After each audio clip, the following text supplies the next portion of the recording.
वो नंद किशोर जी का क्या चल रहा है आजकल? मैं पता नहीं क्यों संजय की तरह सामने देख रहा हूं कि ये घर बैठेंगे इस बार। इन्हें चुनाव जीतने की तो बहुत दूर की बात है, इन्हें टिकट नहीं होगा, ये मेरा चैलेंज है।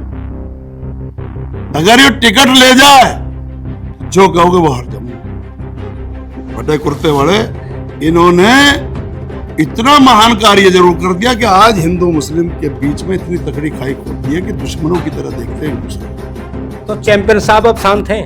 चैंपियन कौन गुणों को यहाँ गिनता है और कौन अच्छों को यहाँ चुनता है। जैसे आप पंचायत में थे, आपकी लगातार कोमल चौधरी से बात हो रही है, तो विवाद कहाँ से शुरू हुआ है? तो उनको आभास हुआ, अरे मैं तो राजा था, मैं जेलों में पड़ा हूँ। अब जेल में जेब कतरा भी वहीं बैठा हुआ मिलेगा, बराबर में लेटे हैं जी, और डकैत भी वहीं मिलेगा, साधु सन्यासी और ये बलात्कारी सारे जो सब वहीं मिलते हैं। तो सबकी पंचायत होती है फिर वहाँ। उसकी बुद्धि आ जा। मैंने जब मेरा पोता हो गया था, मैंने उस दिन प्रण कर लिया था कि मन के अब जेल में आऊंगा। तो आपको कैसे पता चला कि चेयरमैन साहब, वो चैंपियन साहब जेल में जाके सुधरे? मुझे कैसे पता चला? भाजपा ऐसा स्लो पॉइजन डालती है खाने में कि पता भी न चले, मामला खत्म। लेकिन आज भी मेरे दिल के करीब है, लोनी कभी मेरे दिल से नहीं निकल सकती। वो नंद किशोर जी का क्या चल रहा है आजकल? वो तो उसके तो कुर्ता धारण कर लिया उसने, उसके तो मजे आ रहे हैं। फिर वो काम शुरू हो गया, प्रशासन उसकी कोई बात सुन नहीं रहा है।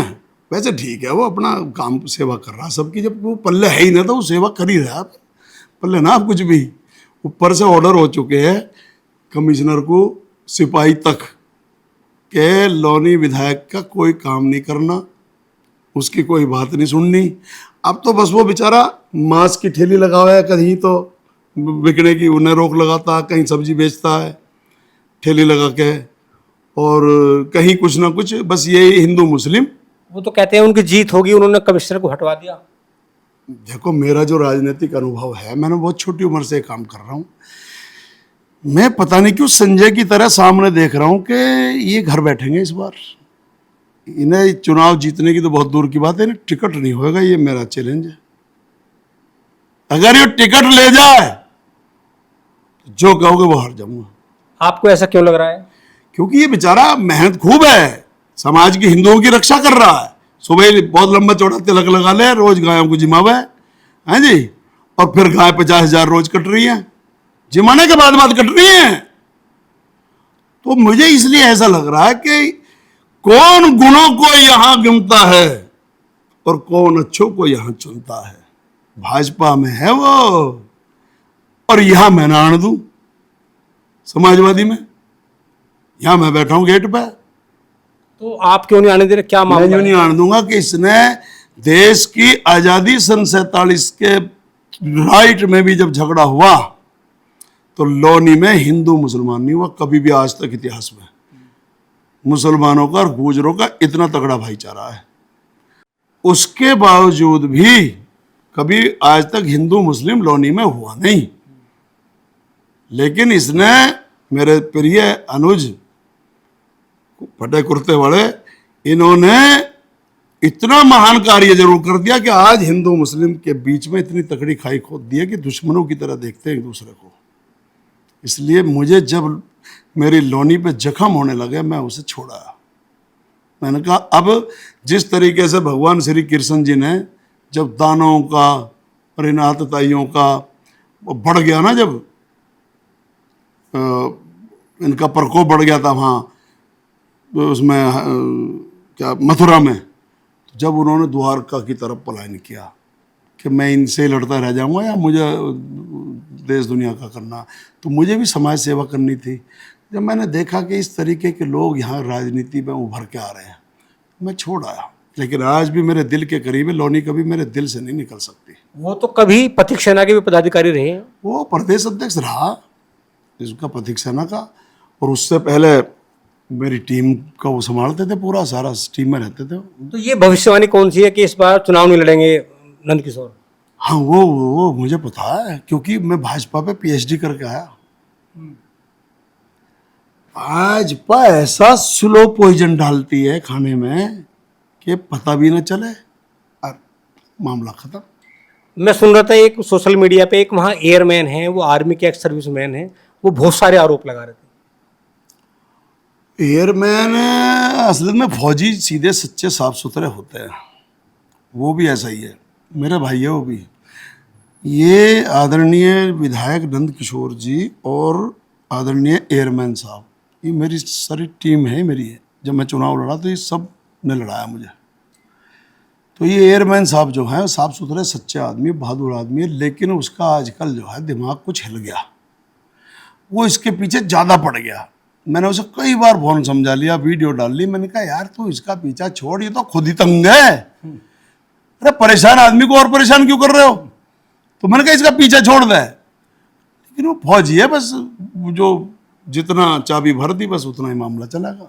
तो चैंपियन साहब अब शांत हैं? चैंपियन कौन? ये हमारे वाले चैंपियन ना, जितने भी बौखलाए हुए थे सब शांत हैं, क्योंकि किनारा हाथ नहीं आता है ना भाजपा में। मैं तो लिकड़ के भाग गया इसी वजह से, मैंने कि अपने आप को बचा लो तो वही बहुत बढ़िया है। जैसा हम लगातार देखते थे चैंपियन साहब का जो उनका गुस्सा था, तो अब क्या आप शांत हैं या अभी भी कुछ मामला चल रहा है? उम्मीद अगर किसी को कंप्लीट मैन बनना है, मैंने जेलें काटी हैं बहुत, तो उसे एक बार जेल जरूर जाना चाहिए। किसी को अगर कंप्लीट मैन बनना है, मैं ये नहीं कह रहा कि क्रिमिनल बन जाओ, किसी वजह से चले जाओ, वैसे ही 151 में चले जाओ, एक बार जेल चले जाओ, तो फिर अच्छे अच्छे को बुद्धि आ जाती है। जेल के ऊपर लिखा होता सुधार गृह। मैं गया ना, मैंने कई राज्यों की जेलें काटी हैं, तो मुझे ज्ञान है, इसलिए मैं जो भी कुछ कहता हूँ ना, बयान भी देता हूँ, बयान इतना भयंकर दे दूँ कि झिलता नहीं है आपके इस पे भी, टीवी पे भी, चैनल पे भी, लेकिन उसमें कुछ नहीं पाएगा धारा में।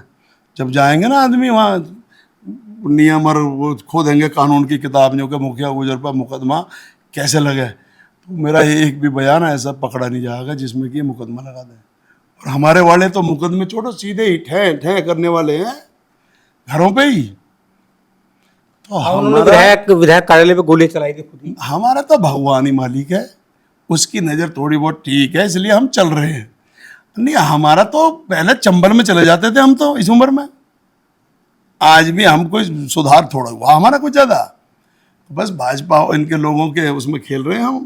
तो आपका कहना जेल से आने के बाद अब शांत हैं? जेल ने सुधार के भेज दिया ना, तो उनको आभास हुआ, अरे तेरी मैं तो राजा था, मैं जेलों में पड़ा हूँ, अब जेल में जेब कतरा भी वहीं बैठा हुआ मिलेगा, बराबर में लेटे हैं जी, और डकैत भी वहीं मिलेगा, साधु सन्यासी और ये बलात्कारी सारे जो सब वहीं मिलते हैं, तो सबकी पंचायत होती है। फिर वहाँ जब परिचय सम्मेलन होता है, भाई तू कैसे आया, तू किस केस में आया, तू किस केस में आया, तो इसलिए वहाँ सबकी जब सुनता है ना इंसान, उसकी बुद्धि आ जा।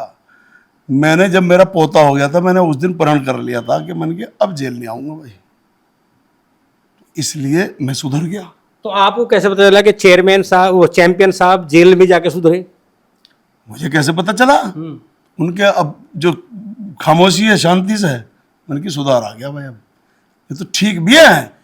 ठोकर लगने के बाद अगर इंसान संभल के चले तो वो महान इंसान हो जाता है। अगर राजा साहब ने समझ ले ली तो मुझे बहुत खुशी है, क्योंकि वो मेरा भाई है और मैं हमेशा साथ खड़ा हूँ उसके। कहीं भी दिक्कत आएगी, आवाज़ मारेगा, वहीं खड़ा मिलूंगा, लेकिन छोटी हरकत करेगा कहीं नहीं जाऊँ उसके लिए। तो इसलिए उन पे आ गई, हमारे फटे कुर्ते पे भी आ गई, हमारा कुर्ता सिल गया, समाज ने पहरा दिया। मैं समाज का बहुत धन्यवाद करता हूँ कि हमारे समाज ने हमारे छोटे भाई के लिए एक अच्छा कदम उठाया। और मैं एयरमैन को कहना चाहता हूँ आपके माध्यम से कि ये बात गलत है, समाज की छीछाल इधर मत कराओ, तुरंत के तुरंत खामोश हो जाओ। तुम पे और कोई विषय नहीं है, मुद्दा नहीं है, तो मुझसे पूछ लो, कोई और मुद्दे पे चर्चा करो, पर ये आपस के झगड़े खत्म करो। तो अध्यक्ष जी, आज जैसे पंचायत हुई सहारनपुर में, तो आपको लग रहा है कि ये मामला शांत हो जाएगा? शांति हो जाएगा, क्योंकि कोई नहीं चाहता समाज की दुर्दशा करना, और शांत हो जाएगा, क्योंकि मेरी थोड़ी इज्जत ठीक है सहारनपुर जिले में। जैसा आप पंचायत में थे, आपकी लगातार कोमल चौधरी से बात हो रही है, तो विवाद कहाँ से शुरू हुआ, इसका एक बार थोड़ा हम जानना चाह रहे हैं कि विवाद क्यों बढ़ा, क्या है विवाद की जड़? भाई विवाद फिर देख लो, जब मैं कह रहा हूँ कई मुकदमे लग गए जिस पे, और वो उससे हेल्प मांग रही है। उसने मुझे ये बताया कि जी जब मैं चौकी पे वहाँ बैठी अपनी कार्रवाई के लिए कहने गई, जब हमारे ज़मीन पे झगड़ा हुआ गांव में, तो जो है वो मेरे खिलाफ जाके उसको वो ये कहती है कि उन्हें ये लग रहा है कि ये उभर रहेगी पार्टी में और कल को ये मेरे सामने प्रतिद्वंदी ना हो जाए। तो इस वजह से वो कह लेगी कि विधायक जी मेरे से बोले मैं 5 मिनट में आ रहा हूँ, और 5 मिनट पे वो नहीं आके एक गाड़ी और पुलिस आ गई चौकी पे और मुझे उठा के बंद कर दिया और यूं के मुकदमा लगा दिया। तो ये विवाद है। ठीक है अध्यक्ष जी, आपको बहुत बहुत धन्यवाद, बहुत बहुत साधुवाद, आप आए और आपने वो टोटल पक्ष क्या विवाद है विधायक और भाजपा नेत्री कोमल चौधरी के बीच में आपने बहुत विस्तार से चर्चा की, इसके लिए आपको बहुत बहुत धन्यवाद। चलो बहुत बहुत धन्यवाद पंडित जी आपको। साथियों, चूंकि मुखिया गुर्जर जी के बारे में तो कहना हमारे लिए तो कहना, क्योंकि आज वो किसी पहचान के मोहताज नहीं है, आप बहुत मेहनत करते हैं, पथिक सेना के राष्ट्रीय अध्यक्ष हैं, समाजवादी पार्टी के बहुत वरिष्ठ नेता हैं और चूंकि लगातार संघर्ष भी करते हैं। आज जो विवाद था गंगो विधायक किरत चौधरी और भाजपा की नेता कोमल चौधरी के बीच में, तो पंचायत थी, वहाँ पंचायत में हंगामा भी हुआ। तो आपका कहना है कि आज जो पंचायत हुई वहाँ हंगामा भी हुआ, फिर पुलिस से नोकझोंक भी हुई, इसके बाद में लाठीचार्ज भी हुआ, लेकिन ये लगता है कि जो फैसला हुआ अब आगामी समय में दोनों के बीच में समझौता हो सकता है। आप लगातार देखते रहिए, हमारे चैनल्स हैं, 7 इंडिया न्यूज है, डॉक्टर रविंद्र राणा हैं, ग्राउंड जीरो पॉलिटिक्स है और politicalda.com। लगातार हम तमाम रिपोर्ट उसमें पूरे साक्षी के साथ देते हैं। आप लगातार देखते रहिए और कमेंट भी करिए कि आज जो अध्यक्ष जी से बात हुई है, गंगो का जो विवाद है ये अब शांत होगा या और बढ़ेगा।